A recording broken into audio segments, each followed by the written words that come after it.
LeBron James all the way in. And here comes Simmons the other way, 3-on-2. Simmons eludes the defender and lays it in with that.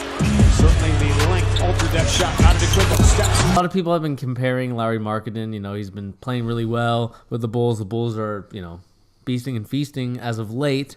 Mm-hmm. I guess people are trying to make the comparison of Lauri Markkanen to Kristaps Porziņģis already, which, you know, I'm not saying that ESPN or, you know, USA Today are saying anything like that. Yeah. Like, do you think that's a fair comparison? I don't think it's the most accurate assessment. I think he's more close to Dirk. I actually another thing about Lauri Markkanen, I actually think his 3-pointer it's better than Kristaps. Okay. Which I like. Kristaps can shoot the three. I'm not saying he can't. He definitely can. He can score from anywhere. But I just think Lauri Markkanen has a cleaner stroke from three. Yeah. And I think his field goal percentage is probably much better too. But I think that comparing a dude to a guy that's only been in the league for 3 seasons, you know, and even then this is his 3rd season, and now he's finally like a star player, you know, like he gets the star treatment on the team, like he's their number 1 option. It's just not. It doesn't make sense to compare somebody to him because we're just finally seeing Kristaps like come into his own, and even then he's still not done yet, you know. Yeah. Like he still has a lot of growth left to do, and that's a thing that a lot of Knicks fans are worried about, myself included, is all the complaints that Kristaps has had about being tired, which it really isn't probably that big of a deal. It's just scary as a Knicks fan because everything goes wrong. That's what we're worried about. But really, Kristaps is 21 or 22 years old. You know? He's a kid still. Like, comparing Lauri Markkanen, who's 2 years younger than him, to him is like, I don't know. There's just no point to it, really, in my eyes. There's no point to it. So comparing him to somebody like Dirk, who has had 15 years or 16 years in the league, probably more than that, right? Yeah. Maybe like 19 years in the league. Mm-hmm. That's a much more fair assumption. They play very similarly. I just think in general that's a better comparison. Yeah, I just want to say that I think it's too early to compare the two guys. Obviously, they're like in almost the same age bracket, so it's like hard to kind of compare one person to the other. I just think we need to slow down on some of the comparisons that we make, especially to recent guys. Mm-hmm. So, like, let's say we want to call someone the next Lonzo Ball. Yeah. Or, like, the next Markelle Fultz, a.k.a. like a...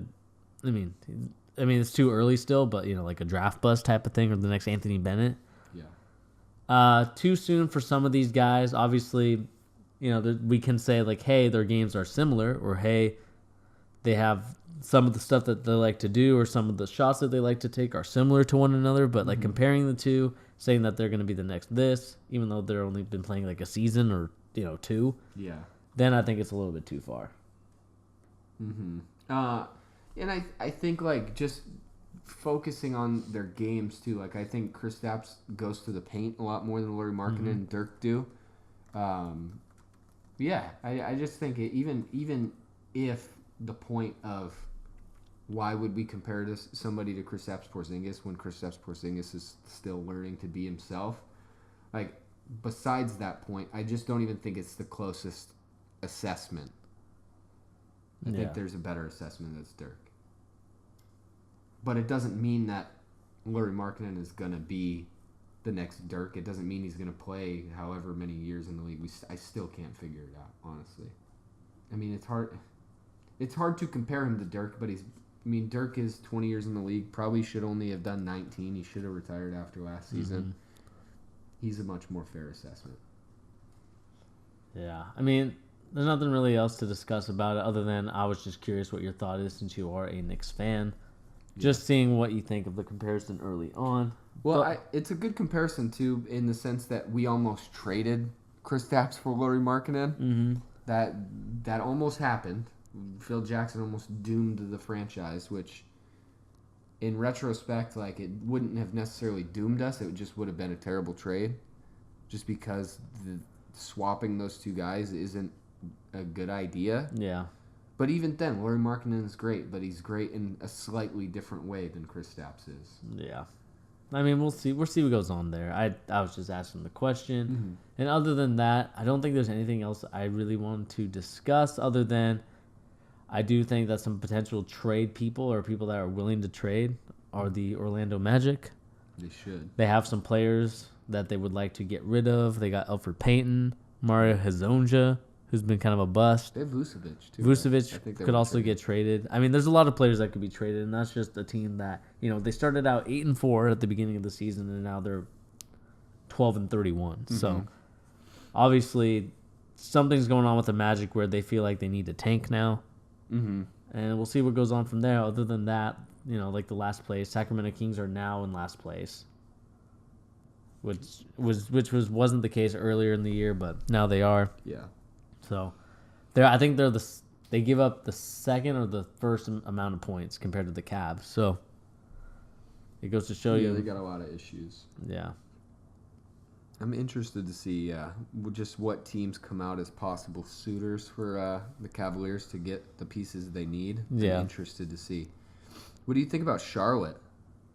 Charlotte, they're in an interesting spot right now. I mean, this is I feel like this is always the 10th or 11th or 12th, just in that 8th through 12th spot. I feel like that's always going to be the Charlotte Hornets spot until they get a solidified superstar, which is not going to happen anytime soon because you're in this spot. I mean, unless you get really lucky, which they haven't been in the draft. So, I don't know. I think it's time to rebuild again. I know it's going to suck.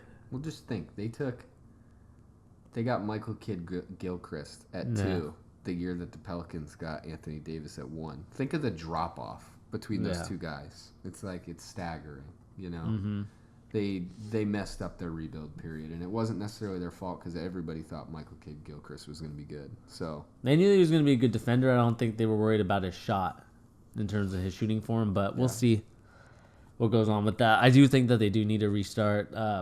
Clifford returns after a 21-game absence. Yeah, their GM, right? Interesting. So we'll see, man. Just thinking, what about if the Cavaliers went after Kemba? Because apparently he's, what do you think about that fit? They already have IT. I mean, unless you get rid of IT, then that's the only way I see it. Other than that, I think Kemba either stays or he goes to another team that's contending. You could even see maybe Detroit try to make a trade to get Kemba, or even trying to think out here somewhere maybe. Clippers don't have that much stuff. If they really want to stay in this spot, or even the Pelicans, I think if they want to stay in that upper echelon of the NBA playoffs, I think getting Kemba Walker wouldn't be a bad shout. But they have Holiday, who's not a bad player. He's just not a good player. Yeah. But yeah, I mean, I think if Kemba could really help out a team, and I want to know what the asking price is for Kemba for the Hornets, because that changes a lot. Yeah. Yeah, it changes a lot, and it also depends on what the Hornets are trying to do. If they're trying to rebuild, then the price for Kemba is going to be really low compared to teams asking for him. Yeah, I agree. Are we done with trades? Yeah. Last question, just before we wrap up. Seeing as we talked about Dirk, I just want to ask you a question about Dirk. Okay. Where do you put Dirk as far as all-time great players go? That's hard, man. It's really tough when it comes to Dirk, and I don't necessarily know where this fits as far as the popular opinion on Dirk. I think he's probably a top 25 player of all time. Top 25? I think so. Just based on his career accomplishments, and I think a lot of that has to do with how bad they absolutely destroyed the Heat that year. Mm-hmm. And, a lot of that can be chalked up as the Heat blew it, and they all choked. But a lot of that has to do with how good Dirk was, Yeah. I think it's hard to kind of put Dirk in the bubble of any team. I mean, there's so many good players, and I'm not saying that he's not a great player. I think he's a top 30 player. Okay, you're just going to drop him 5 spots. Yeah, I mean, there's just just knowing the history of the game and all these other elements to it. Mm-hmm. I think he potentially was what Larry Bird should have been if Larry Bird had a longer career. Yeah. Dirk Nowitzki was able to keep his body healthy the whole time. Larry Bird had a little bit of back issues, and that kind of kept him away from being like an all-time great up the list, like where Dirk Nowitzki's at. So that's like my assessment of Dirk. He's a good player. Don't get me wrong. I think he definitely changes the team no matter what. I just think he's top 30 and not, top 15 or top 20. Yeah.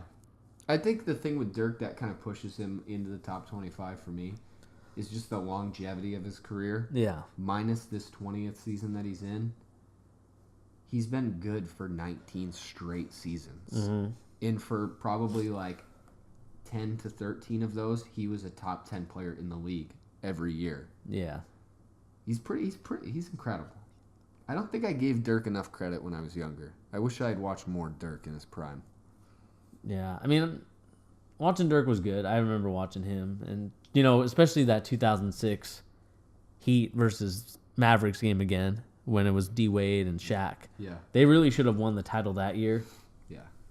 And I'm not going to put that as a knock against him, but it definitely did leave kind of a stinker on his record. I'm not saying that it's like a bad one, but they definitely didn't play up to their expectation. And also the year that they lost to the Warriors with Baron Davis. Oh, yeah. When they were the 1 seed versus the 8 seed and the 8 seed won. That was also kind of disappointing. But, can't take it away from him. He did win a title against a very favorited Miami Heat team with LeBron James, D-Wade, and Chris Bosh. Yeah. So, nothing but respect to Dirk. Definitely a top 50 player. Mm-hmm. But in my list, he Certainly goes top 30. 50. Yeah. I'm going to put him just at the 25 spot. That's what I'm deciding. He's in there, but right on the verge. Anyway, guys, I think that wraps it up for us. Yeah. Right? Here at Fusion Corp. This has been The Charge. The Charge. Anything you want to add towards the end of this No. podcast? Just remember to like, share, and subscribe. Tell your friends about this podcast. We're at 52 subscribers at the moment. We'd like to get to 100 now that we've reached our 50. 100,000. Exactly, 100,000. But, Million. we're happy with the growth and improvement of this channel. We're going to we tried this new format of just shorter videos. Mm-hmm. So hopefully you guys like that better than the long 20-minute ones. But, like you said, this has been The Charge, bringing you NBA news and rumors to you here on YouTube.com. Please remember to do all the stuff that we said earlier. And until then, guys, we'll see you next week on another episode of The Charge. Peace.